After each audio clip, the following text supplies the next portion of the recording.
Salut à tous, c'est Nico pour Stars TCGFR. On se retrouve pour une nouvelle vidéo pour raconter un peu le parcours que j'ai eu sur ce 7-5, parler un peu du compétitif, voir combien ça coûte, qu'est-ce que ça rapporte en face pour les joueurs qui sont pas trop initiés à la compétition, se rendre compte ce que ça implique en termes de frais, ce que ça implique en termes de récompenses, etc. Se donner un peu l'eau à la bouche pour le 7-6. Donc voilà, donc on va résumer les différents tournois auxquels j'ai participé, puis on va se donner une projection sur le 7-6 dans un setup un peu amélioré. Pour être franc, c'est la deuxième fois que je tourne la vidéo parce que j'ai découvert que mes vidéos sortaient de OBS en 720p. Donc ça, c'est depuis le début finalement que je filme mon écran. Je viens de me rendre compte qu'il y avait un paramètre à mettre pour être en 1080p. Donc je m'excuse pour la qualité déplorable des vidéos depuis le début.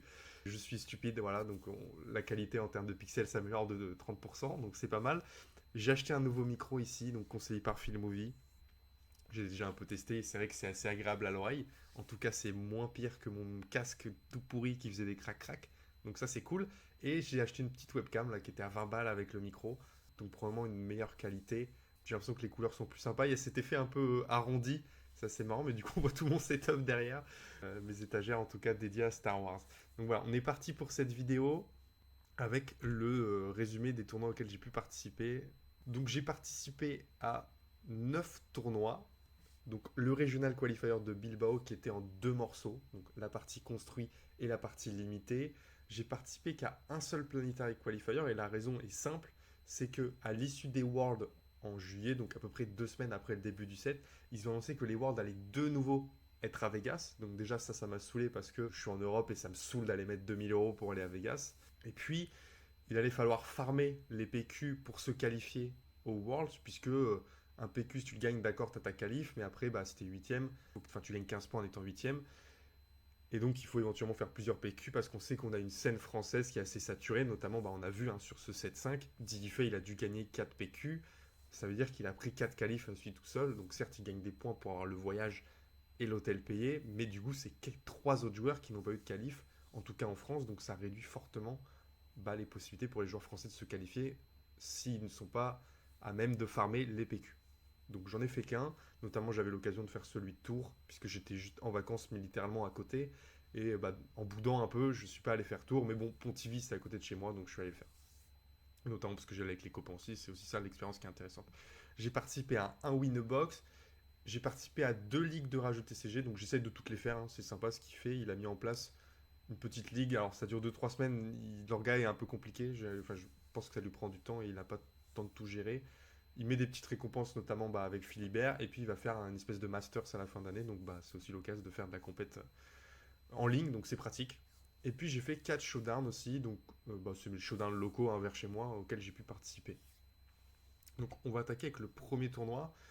Le premier tournoi c'est un Winbox à Quimper, donc c'était avant les Worlds.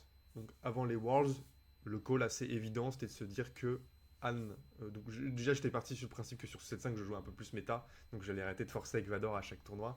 Et donc je suis parti sur Han Solo Bleu Force. Donc avec bah, tout ce qu'on sait, hein, le Ogdo Bogdo, le gros goût, le Luke, le machin, où tu joues même pas de drop 2 tellement bah, Anne est solide et robuste. Donc tu pouvais te permettre ça. J'ai perdu une game 2-1 contre le nouveau Kylo ECL. Et donc ça m'amène troisième du tournoi. Donc bon, j'ai mis top 27%, je laisse un peu les ordres de grandeur. Ça fait quand même 9 boosters récompenses, 6 weekly, donc des bonnes récompenses. Et le premier a évidemment gagné une display, etc. Ensuite, on est un mois plus tard. On a eu les Worlds, on a eu quelques PQ. On a vu au Worlds Talzin qui remporte, on a vu des Queen Anne, on a vu des Anakin, on a vu Anne de bleu se faire plutôt manger. On n'a pas vu de Anne de vert à ce moment-là. Donc et on a vu des Boba, pas trop Worlds, mais en tout cas sur les PQ suivants, on a vu Boba qui gagne, on a vu Queen Anne qui se démarque. Je me suis dit, j'ai envie de tester Queen Anne parce que je sens que je me débrouille bien avec. J'ai compris globalement comment marche le deck, donc je vais le tester en showdown. Et je suis allé le tester, donc pareil, à Ludo Trotter qu'Impair. Je vais perdre une game contre Masta qui jouait Amiral Akbar Data Vault.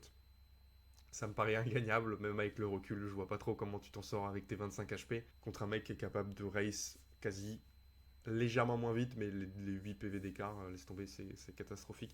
T'as beau essayer de bien placer ton Tarkin Turn, c'est trop dur. Donc je finis de nouveau troisième. D'ailleurs, je n'ai pas mis toutes les récompenses. J'ai 9 boosters, 6 weekly, et du coup, un grand acquis top 4, un grand acquis top 8 de Showdown. Ensuite, La première ligue de rajouter TCG, je me suis dit que c'était l'occasion un peu de sortir mon petit Vador Datavolt. Et honnêtement, ça s'est super bien passé parce que la méta, elle tournait autour de quoi? La méta, elle tournait autour de Boba, Quinlan, Anakin, Talzin. Des choses qui, en rouge, vert, noir, on a des outils intéressants. On a Maul, on a Fang Fighter pour gérer Boba. On a la possibilité éventuellement d'agresser ces decks-là en spatial. Et du coup, Vador marchait plutôt bien. Et à la Ligue de Rageux, du coup, j'ai fait 600 en poule. J'ai gagné la demi-finale contre Sham, qui avait un deck très agressif mais spatial. Et donc, j'ai eu des solutions pour contrer ces sorties-là. J'ai gagné la demi-finale. Et je me suis retrouvé en finale. Donc, le stream, il doit être quelque part sur la chaîne de Rageux. J'ai toujours pas diffusé les vidéos que j'ai prises moi pour avoir ma POV. Je perds en finale sur Boba en jouant plutôt mal. Ça arrive. Bah, enfin, malheureusement, du coup, faut éviter de jouer mal sur ce jeu, sinon tu perds. Et du coup, bon, j'ai perdu, je finis deuxième du tournoi et donc j'ai eu en récompense 10 euros de bons d'achat chez Philibert. Donc ça fait plaisir. Je l'ai toujours pas utilisé d'ailleurs, je trouve ils sont périmés, c'est un peu dommage. Mais vu qu'il faut faire 20 euros d'achat, bah faut que je trouve quelque chose à acheter aussi avec. Ensuite, on a un deuxième showdown et un showdown double lame. Donc c'était un des premiers showdowns double lame organisés en France, il me semble. Le concept c'était une première partie, donc les rondes en draft. Ces rondes sont très bien passées pour moi. J'avais fait un très bon Calquestis rouge, il me semble. Je fais 4-0. Je me retrouve donc premier du tournoi. Premier du tournoi, je vais jouer le huitième. Ce qui est dommage parce qu'on aurait pu faire un top 4. Je joue le huitième parce qu'il y a un copain qui est Thomas qui joue Sabine Jaune. Sabine Jaune qui contre quand même pas mal Vador parce que bah, ça reste assez agressif. Son leader sort tôt. Le match est très serré. Bon, j'en arrache une. La dernière, j'arrive pas à l'arracher. Ça se joue à pas grand chose. Donc je perds 2-1. Donc finalement, je finis cinquième du tournoi. Et je gagne du coup 6 boosters et la petite carte promo Grand Inki top 8. Voilà. Donc, une petite déception ce premier showdown, mais tu sens que Vador peut être compétitif. Je le ressors une nouvelle fois à la Ligue de Rageux, donc la Ligue numéro 2. Encore une fois, je vais faire 6 en poule, je crois. Je suis en train de me dire que j'ai peut-être juste copié-collé l'autre slide, mais non, non. Donc 6 en poule, je perds directement. Bah non, 7 en poule.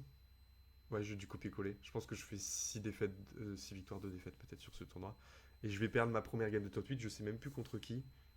Et du coup, bah voilà, pas de, ça va pas plus loin, mais un top 8, donc on reste confiant sur Vador. Néanmoins, entre-temps, il y a le ban de Force Row. Et du coup, le ban de Force Row fait que les decks Anakin, Talzin, Quinlan, que je contrais globalement, enfin quand je dis contrer, c'est que j'avais 55, je pense, de chance de gagner. Et vu que je maîtrisais le match-up, les gens maîtrisaient pas forcément le match-up, je gagnais quand même pas mal ces match-up-là. Force Row et ban, pour moi, les decks que je compterais vont sortir de la méta, donc j'ai plus d'intérêt à jouer mon Vador.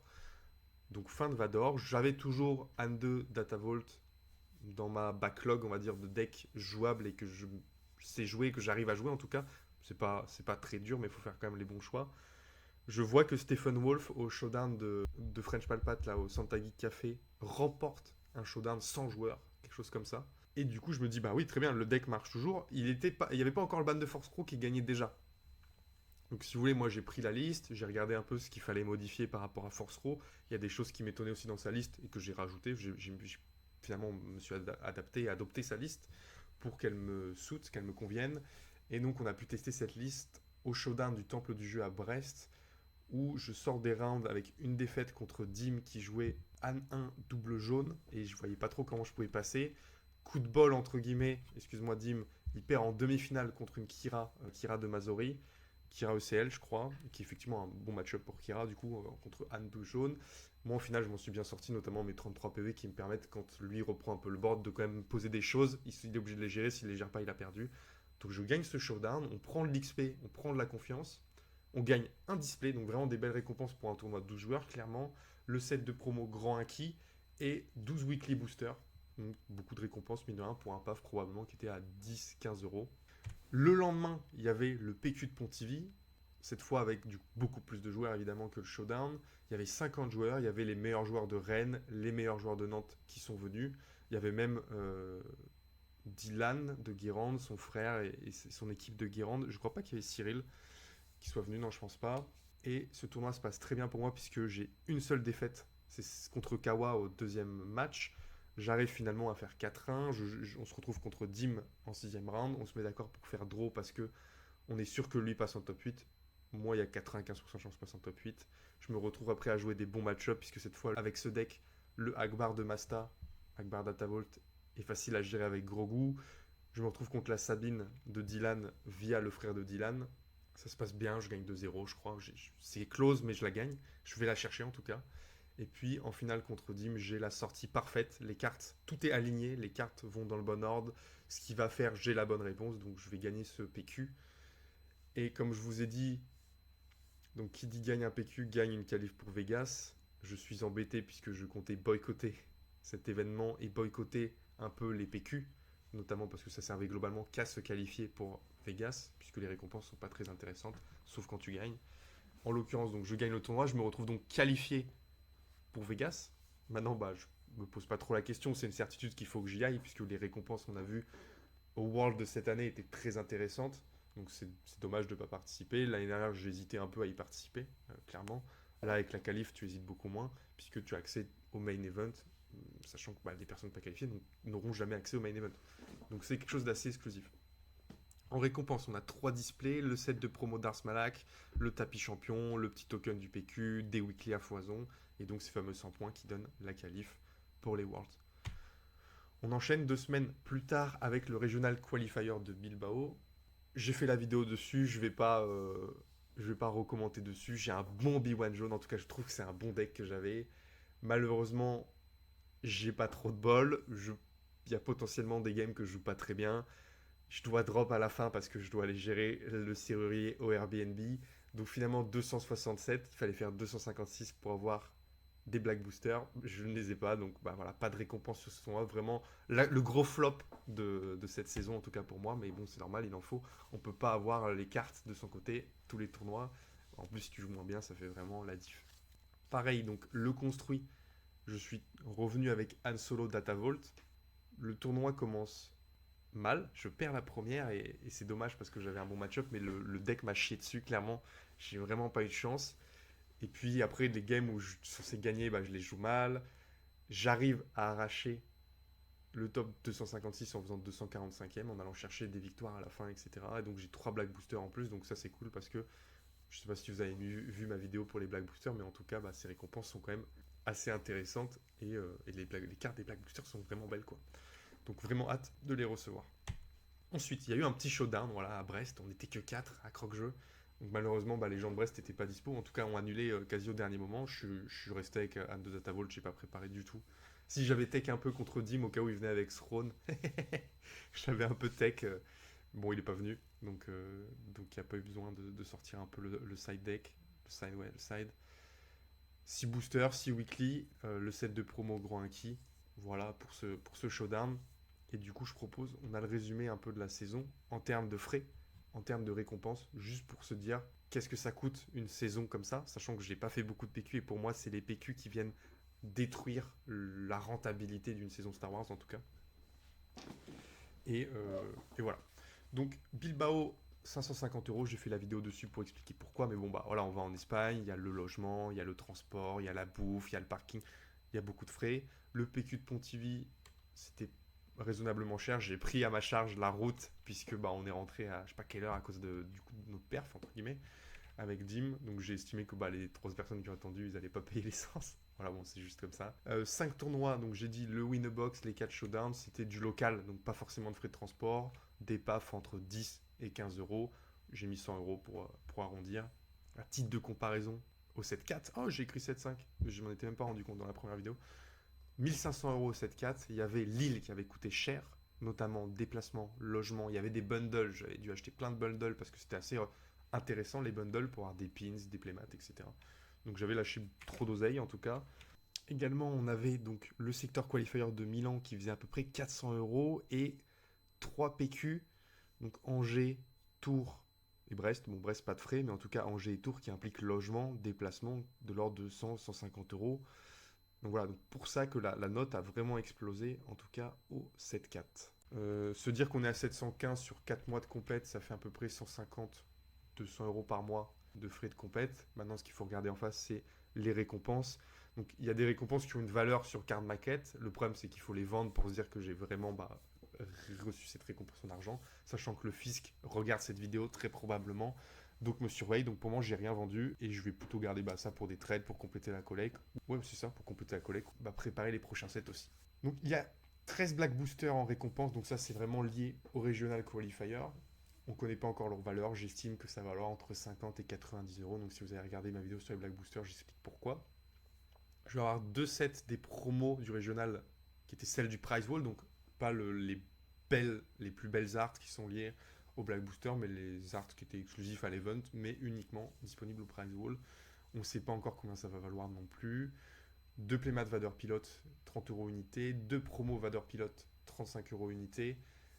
Le set de Dark Malak, champion, voilà, du PQ. Le tapis champion du PQ, le token du PQ. Pas mal de displays du coup que j'ai gagné, j'ai concaténé les boosters en display. 5,25 displays, ça fait à peu près, je sais pas, 100 et quelques boosters, donc 400 euros. Deux sets de grands acquis, des petits grands acquis à droite à gauche mais qui valent pas grand chose. Un max de weekly booster, clairement sur cette saison. J'ai eu aucun Yoda dans tous les packs, donc ça c'est chiant en vrai. Pour un total donc de 845 euros, ça c'est les prix card market, sachant qu'il manque le prix des black boosters, il manque le prix des Prisional Prize Roll, donc on est entre guillemets rentable, si on vend en tout cas, sur cette saison-là, mais cette saison elle est carry par quoi? Elle est carry par le PQ, où si on regarde, le set Malak, le tapis champion, le token, les displays, on a peut-être 400 euros de récompense, donc juste sur ces 65 euros là, on a pris 400 euros de récompense, donc ça fait la moitié de la saison quasiment. Et gagner un PQ, à part quand on se retrouve sur un petit PQ à 50 joueurs, c'est clairement pas évident.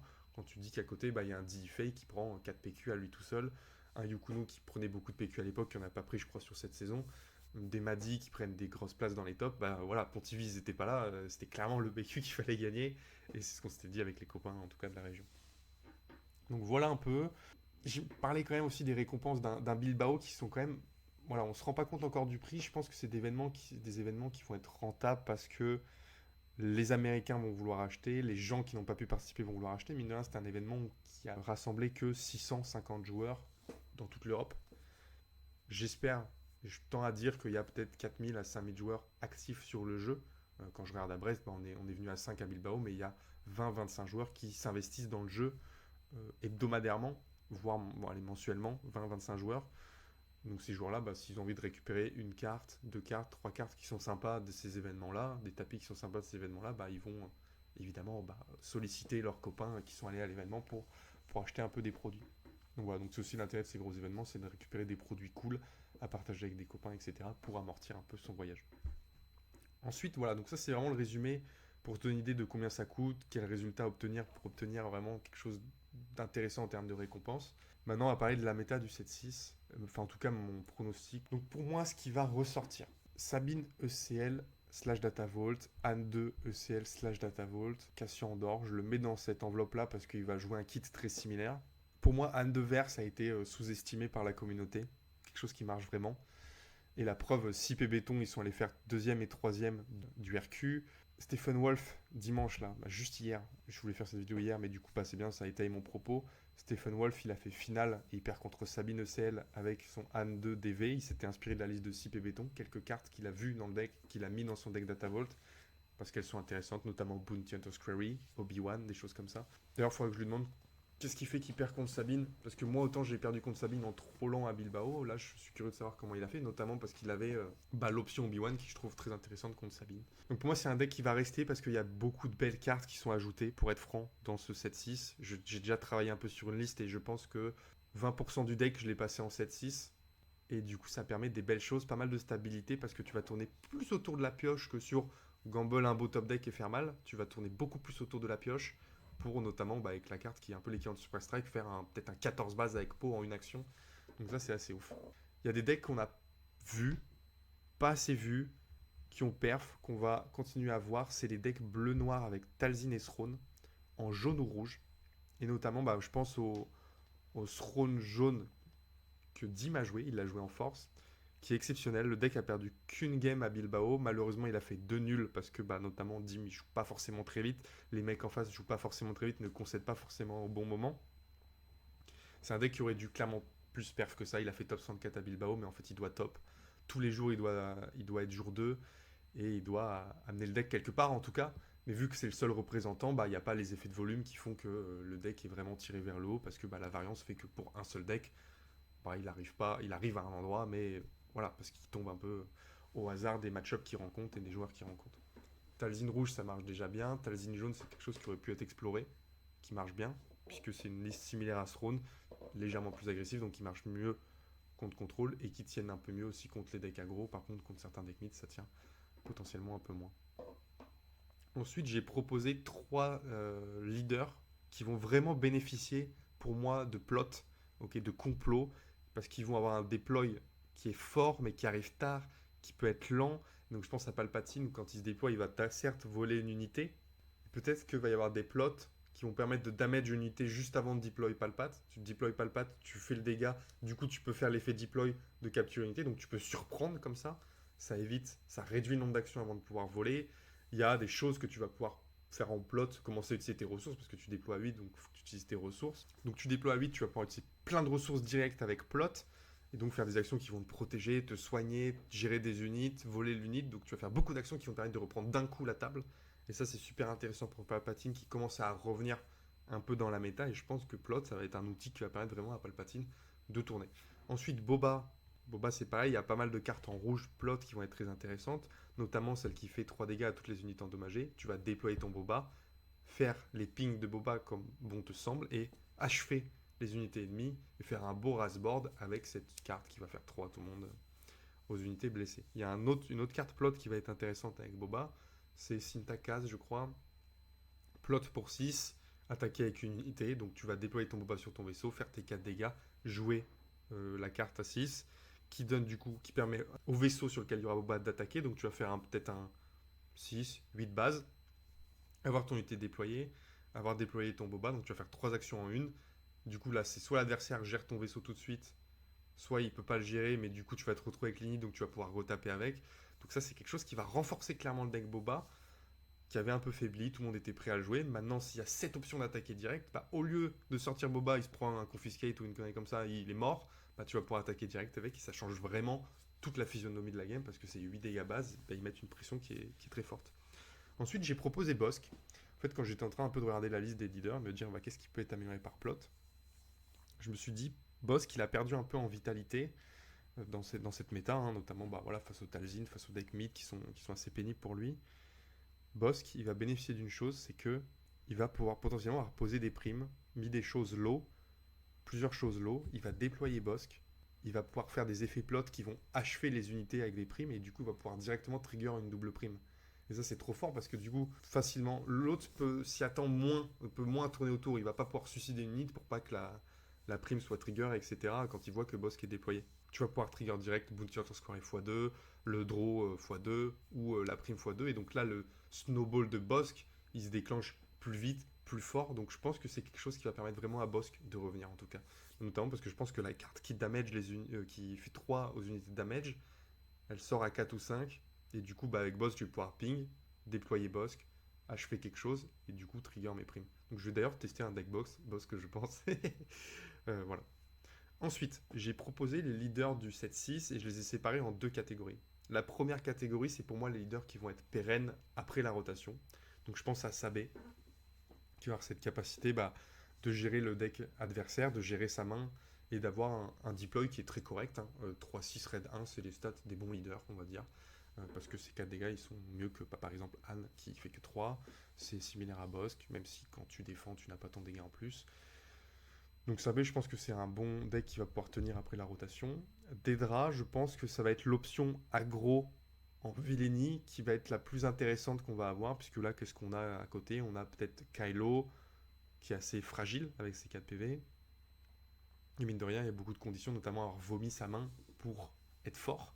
Là où Dedra, pour être forte, elle doit avoir de la main, elle doit avoir du card advantage. Et Dieu sait que le card advantage, c'est plus un avantage qu'un malus.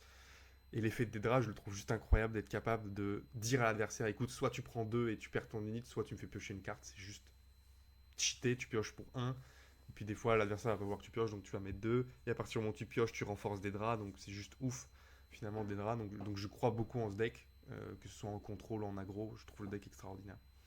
Ensuite, j'ai 2 leaders qui, j'estime, vont être forts juste au 7-6 et vont perdre en intensité après la rotation. Donc je pense à DJ, parce qu'il va être double jaune et va pouvoir permettre de jouer une autre couleur avec. bah, notamment, je sais pas, on va avoir du DJ bleu, vert, rouge. En fait, c'est pas de... les deck builders vont vraiment se faire plaisir. Mais notamment, il va bénéficier des bons doubles aspects du set 1. Et je pense à Rusé, à Bounty Hunter Squarey, non pas Bounty Hunter Squarey, Cantina Bouncer, pardon, et Body Rook, qui vont sortir à la rotation, mais qui du coup dans le deck DJ sont excellents, parce que ça va être des effets when played. Par exemple, je vais jouer une carte au tour 1, peut-être pour 0, j'en sais rien. Je vais jouer un Porg, et je vais mettre Body Rook pour 2 sous mon Porg. Je vais faire l'effet Body Rook, je vais enlever un truc de la main de mon adversaire. J'ai un Porg à 1. Quand le Porg va mourir, je vais déployer, je vais envoyer Body Rook. Pareil, quand il y a un bouncer, je vais pouvoir jouer off curve, donc je vais pouvoir faire l'effet. Je vais pouvoir jouer une 3-5 pour 4, faire un bounce. C'est ouf. Donc DJ, vraiment fort, mais à la rotation, il va vraiment baisser en puissance en tout cas. Puisqu'il va moins bénéficier des doubles jeux. Ensuite, j'ai Padmé. J'estime qu'elle est jouable parce que plus pratique à trigger que Queen Anne, notamment Queen Anne qui peut être fragile contre les doubles drop 1. Bah, Padmé, elle va être moins fragile contre les doubles drop 1, tout simplement parce qu'elle va pouvoir les ping assez facilement. Et elle va bénéficier de Tarkington aussi, mais du coup jusqu'à la rotation. Puisqu'après, Tarkington va partir, donc s'il n'y a pas autre chose qui remplace un peu Tarkington, je pense que Padmé ne va pas durer dans le temps. Voilà un peu pour cette analyse, ce résumé de parcours. En tout cas, j'espère que ça donne envie aux gens qui font pas de compète de faire de la compète. Même si c'est pas forcément le but de cette vidéo, c'est pas de motiver les gens à faire la compète, c'est plus de raconter un parcours, le point de vue. Proposer du coup cet avenir de méta. Moi, j'ai beaucoup de decks qui me tentent là-dedans, hein. Toujours regarder mon Han, l'améliorer, trouver quelque chose sur des draps. Maintenant que j'ai eu des idées avec DJ, j'ai aussi envie de tester DJ. Le Throne jaune de Dim, je pense qu'il a quelque chose à faire. J'espère qu'il va poursuivre en tout cas son build. Pareil, ça me donne des idées sur Boss, que je pense que ce sera des decks, des idées que je vais poser sur la chaîne en tout cas. Voilà, j'espère que la vidéo vous a plu. N'oubliez pas de lâcher un petit like, de vous abonner. On améliore les qualités avec le matos. Et on se dit à très vite pour une prochaine vidéo. Ciao tout le monde.